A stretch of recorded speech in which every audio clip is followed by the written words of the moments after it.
Everyone, welcome back to another Resident Evil video. It's nice to actually be creating Resident Evil videos again because last year when we played Village, I had a great time kind of covering that game, and I sort of covered it until its release, and I loved just loved every second of it, of just covering anything Resident Evil, especially in Capcom's. I guess you say it's their a bit of their golden era, you could argue, but I consider their golden era of creating these great games, to DMC, Resident Evil, to Monster Hunter. I've been really enjoying a lot of their games so far. And anyway, so when it comes to Resident Evil 4, there's stuff I want to talk about, sort of like want to break down or analyze and look into more. So let's just start it out. So they just confidently come in, showing the release date, and start to play a very similar tone, just to a very similar melody compared to the OG RE4 intro when we go in about to play the game. And this is, I should have known, they showed like foggy woods and stuff. I should have known it was Resident Evil. I mean, it showed the R as well, but I was just thrown off with the song and how it just showed an R. I expected to see RE, but but great on them for this, great trailer. So we'll kind of just skim through it, because y'all get the deal. So initially I wanted Code Veronica as, as a remake before they drop RE4, but you can't get everything. This is obviously purely a business decision, and especially I think Code Veronica is very important to the Resident Evil story, especially how it started with the whole Chris and Wesker stuff. So, and but it is what it is. But this is like completely, this RE4 remake looks great.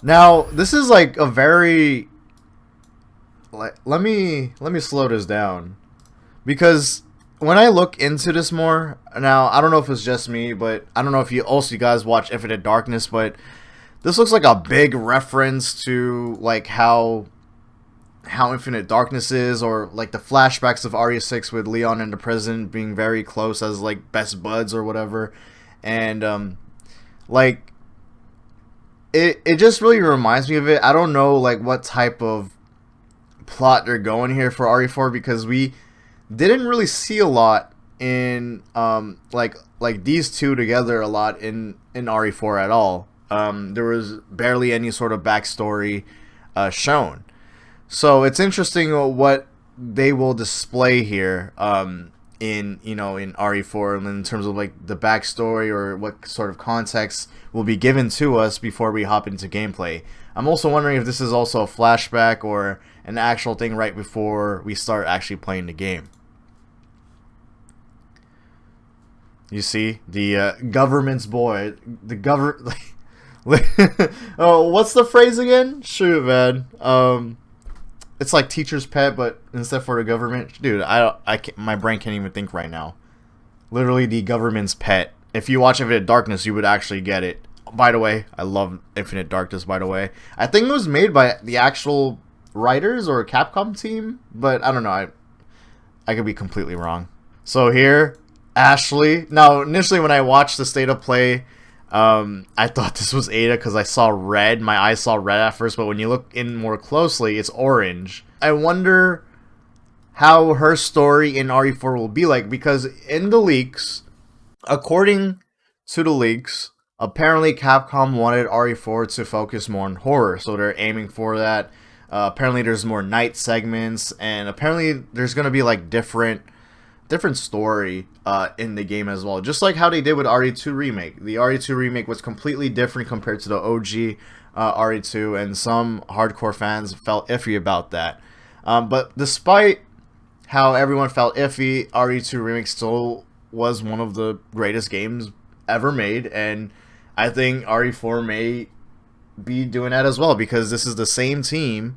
The same team who made RE2 Remake is working on the RE4 Remake, so I have much trust on them on that. I'm just wondering like what sort of story they're going here, like backstory they're going here for Ashley and Leon, and maybe we may play her in the beginning of the game as well, or maybe middle. But yeah, as we continue on, as she runs away, it seems that we're gonna definitely have a lot of Ashley segments in the game that really intensify the horror factor for RE4 Remake, and that honestly makes me really excited. But at the same time, I loved RE4 for its action, and I love being engaged as Leon, so I wonder how it's going to be like for Ashley, because, you know, when we played in the original, Ashley had one segment, and it was us just running away from the Illuminados.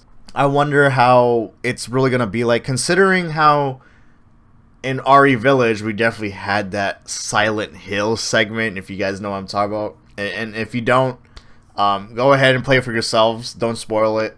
Don't spoil it for others, because for people who haven't even played Village, that whole Silent Hill segment was great.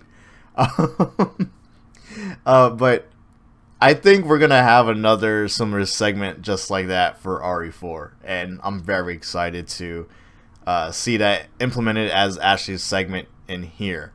But also, I really do hope, just as a fan, I hope that the team does a lot of stuff of what they originally wanted to do for... I know it's been such a long time, and probably this is a whole different team compared to when RE4 was released back in 2005, but I hope they put in the concepts that they originally wanted to for this game, for the remake, and see how it plays out, and also along with seeing some more new stuff.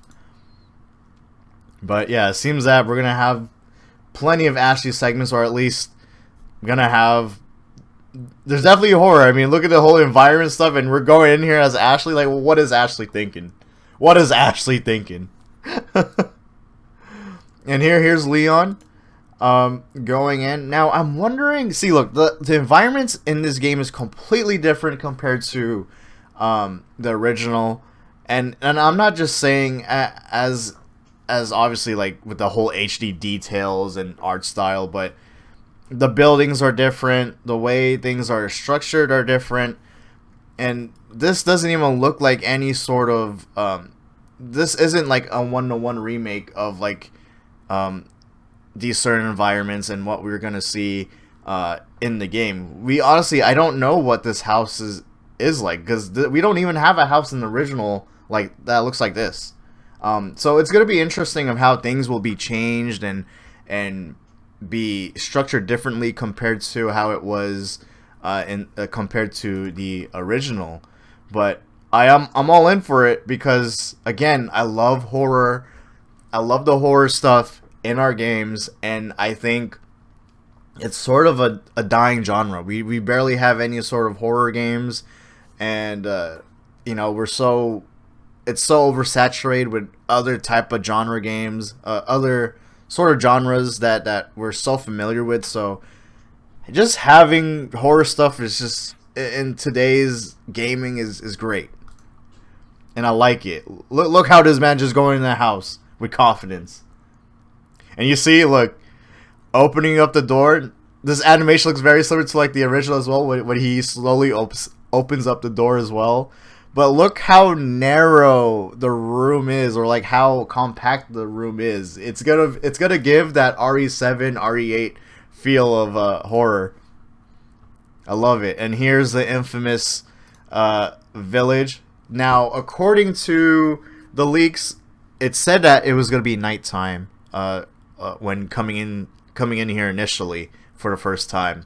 But it seems that it's still gonna take place in the daytime. We're still gonna have like daytime settings on some certain segments, but definitely this looks completely different compared to the original, but it is structured somewhat the same.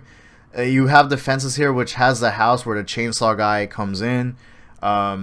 You have the shed where you could kind of go up the ladder here. You have the tower. You have the door that has the lock key or whatever. I mean, the locked door, which you need like a special key for.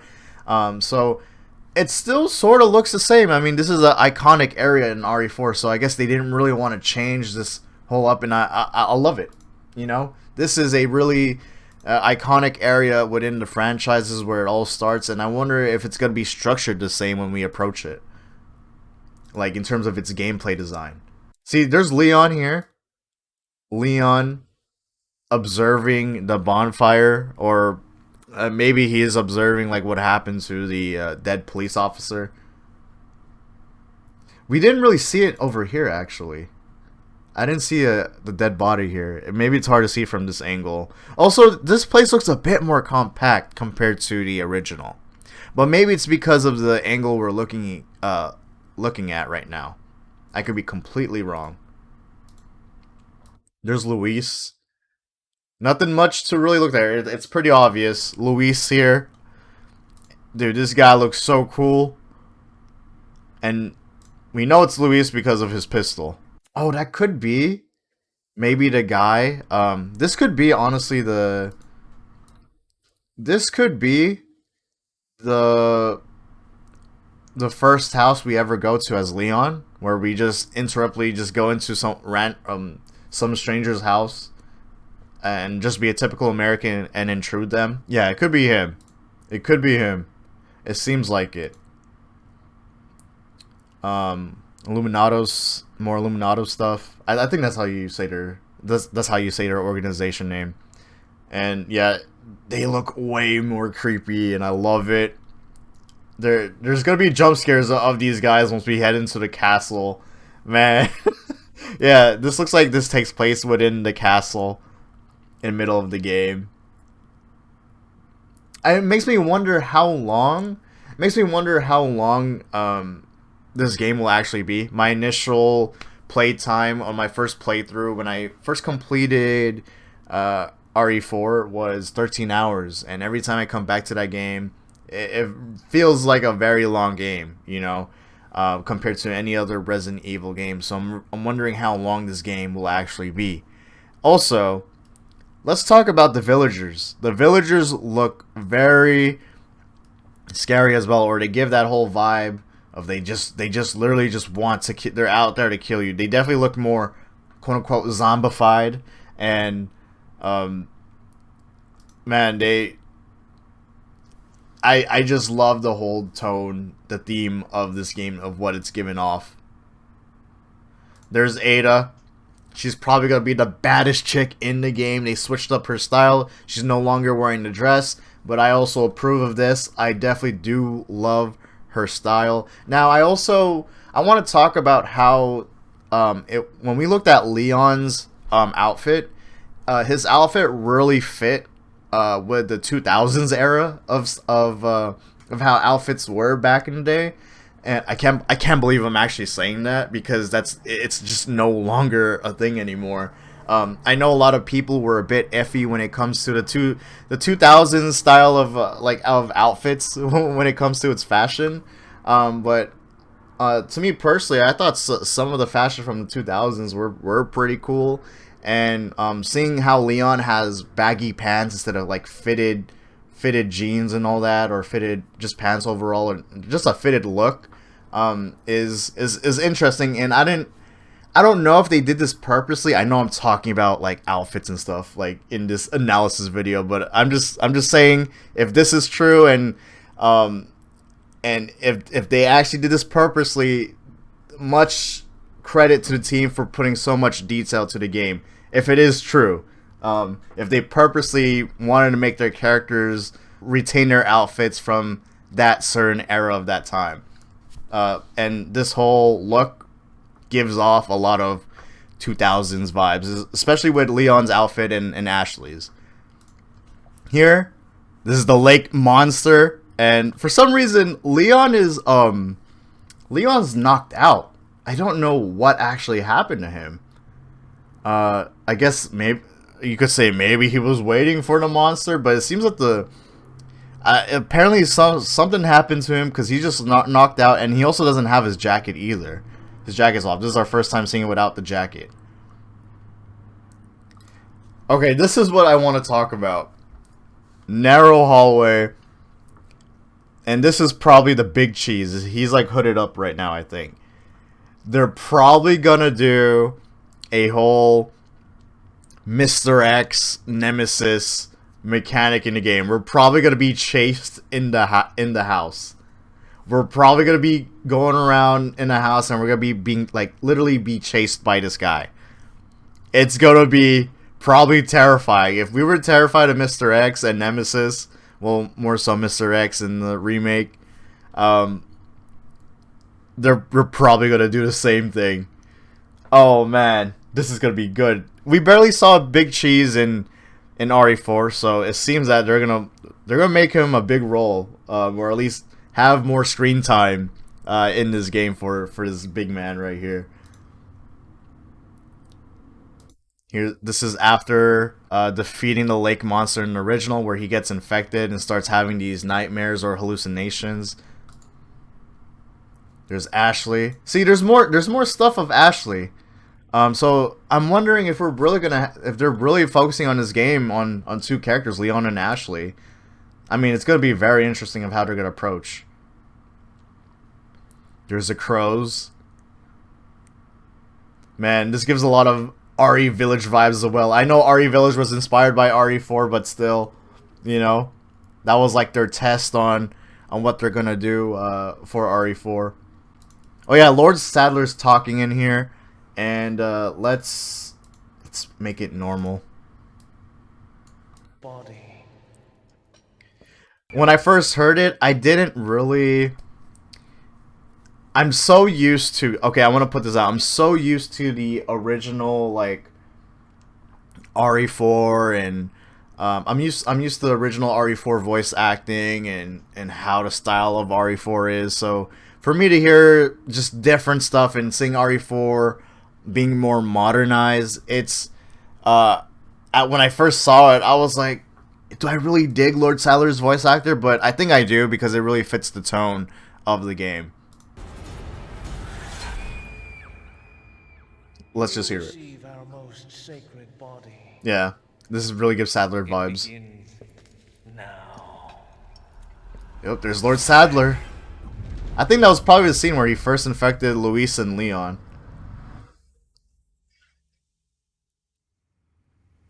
I love this scene as well. Just forget what happened. So apparently, according to people, I'm not sure though, this is probably the RE2 Remake's voice actor.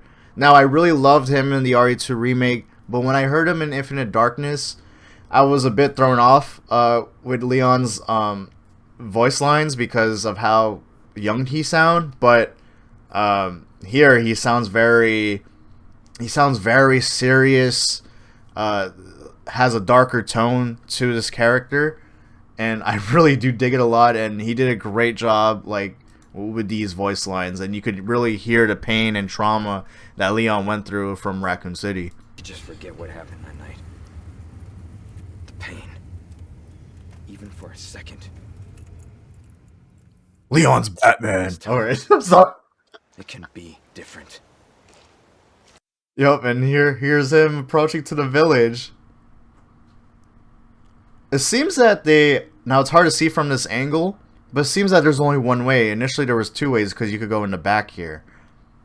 I wonder how it's going to be like. But again, let me talk about the outfits. I know you guys probably don't want to even hear me talk about the outfits, but again, look at the... It looks like he's not necessarily wearing fitted jeans, and it seems like he's wearing baggy clothes. Again, it really fits the style of the 2000s of how it was with its fashion. Again, I don't know if they did this purposely, but if they did, hey, I really do admire how detailed they are going for this game. Yeah, it seems like there's only one way. Maybe there's like a little pathway to go there, but we'll see. Let's hear his voice line again. The pain, even for a second. This time, it can be different. You like that last line though? This time it could be different. It fits in well, because a lot of people are thinking about the plot and story, but it's also implying about this whole announcement trailer of the RE4 remake being different. I love that. It fits in well. But anyway, coming out next year, March 24, 2023. I'm looking forward to it, because this is This is a game I actually grew up with. This is the first Resident Evil game I saw when I was a kid, because back then my cousin he initially bought RE4 for the GameCube or Wii. I think it was a Wii at first, and he wanted to show off this quote-unquote horror game to us, and honestly we were actually scared. My cousins and I would watch him play this game from beginning to end, and oh my god, it was sort of a it was very interesting to us because we were so intrigued and with the story and the experiences, the whole adventure of RE4. It was a completely different game to us because we're not really familiar with the horror genre, with horror games and all that. So it was such a cool experience to see, even though we didn't play it.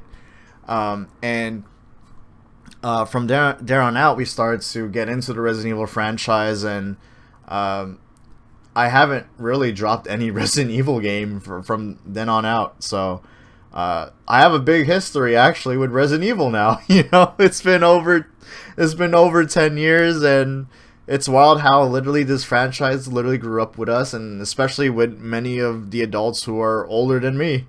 So anyway, comment down below how you guys feel about this, and remember, drop a like if you guys like more of these sort of analysis, breakdown, discussion videos, because I do like talking about these games, especially when it comes to these big games with their announcements and stuff. And yeah, drop a like, it's really much appreciated. It will help the video a lot. And comment down below how you guys feel about this game so far. I really do want to hear you guys' opinions and what you guys sort of expect coming into this game. And also yeah, like, just any support to the channel is much appreciated. And if you haven't subscribed yet, subscribe, because I like to cover a variety of content in this channel when it comes to video games. And I'll see y'all in the future. Peace out. Resident Evil 4 hype train begins.